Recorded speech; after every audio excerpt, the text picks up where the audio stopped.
అందరికీ నమస్కారం. మనకు యాసంగిలో వరి పంటలో ప్రధానంగా వచ్చేటువంటి మనకు చీడపీడల్లో కాండం తొలుచు పురుగు అనేది చాలా ఎక్కువగా ఉంటుంది.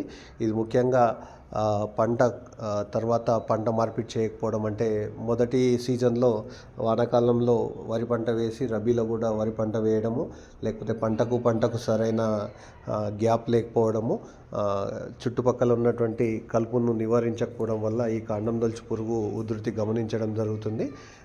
అదేవిధంగా మనం పంట హార్వెస్ట్ చేసిన తర్వాత వెంటనే నార్మడి పోసుకోవడం ద్వారా పంట కోత తర్వాత ఈ తల్లి పురుగులన్నీ కూడా నేరుగా నార్మడి మీద గుడ్లు పెట్టే అవకాశం ఉంటుంది. కాబట్టి దీని ఉధృతి చాలా ఎక్కువగా ఉంటుంది. ఒక్కొక్క తల్లి పురుగు దాదాపుగా 400 గుడ్లు పెట్టే అవకాశం ఉంటుంది. కాబట్టి దీని ఉధృతి ఎక్కువైనప్పుడు రైతు స్థాయిలో కొన్ని సందర్భంలో కంట్రోల్ చేయకుండా వదిలిపెట్టిన సందర్భాలు కూడా ఉంటాయి. కాబట్టి తప్పనిసరిగా పంట మార్పిడి చేయాల్సి ఉంటుంది. అదేవిధంగా కొన్ని జాగ్రత్తలు ఇక్కడ తీసుకోవాల్సి ఉంటుంది. నారు నాటు వేయడానికి వారం ముందే మనకు 3G గుళికలు అయితే 800 గ్రాములు, లేదంటే మనకు పిప్రోనిల్ గుళికలు అయితే 600 గ్రాములు మనకు నార్మడికి వేసుకోవాల్సి ఉంటుంది. ఒకవేళ నార్మడి దశలో నాటిన తర్వాత కాటాఫ్ హైడ్రోక్లోరైడ్ గుళికల్ని 8 కిలోల వరకు వేసుకోవాల్సి ఉంటుంది. పురుగు అంటే ఇంతకుముందే మనం మాట్లాడుకున్నట్టుగా తల్లి పురుగు దాదాపుగా 400 గుడ్లను పెడుతుంది. కాబట్టి వీటిని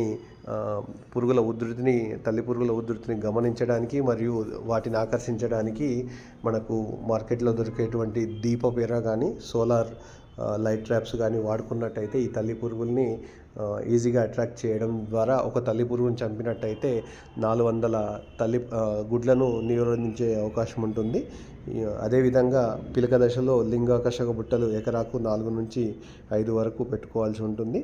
ఒకవేళ నాటిన పంటలో ఈ పురుగును గమనించినట్టయితే మనకు కాటాఫ్ హైడ్రోక్లోరైడ్ గుళికలు అయితే 8 కేజీలు, ఎస్పి ఫార్ములేషన్ అయితే పౌడర్ రూపంలో అయితే 2 గ్రాములు లీటర్ నీటికి పిచికారీ చేస్తున్నట్టయితే 50 ఎస్పీని పిచికారీ చేసినట్టయితే వీటిని కొంతవరకు కంట్రోల్ చేసుకునే అవకాశం ఉంటుంది. కాబట్టి రైతులు యాసంగి సీజన్లో కాండం తొలుచు పురుగు పట్ల అప్రమత్తంగా ఉండాలని రైతులకు సూచించడం జరిగింది. కేవలం రసాయన పద్ధతులనే కాకుండా సమగ్ర సస్య రక్షణ చర్యలని పాటించినట్టయితే మంచి ఫలితాలు ఉండే అవకాశం ఉంటుంది. కాబట్టి రైతులు, శాస్త్రవేత్తలు, అదేవిధంగా వ్యవసాయ అధికారుల సలహాలు తూచ తప్పకుండా పాటించాల్సిందిగా కోరుతున్నాను.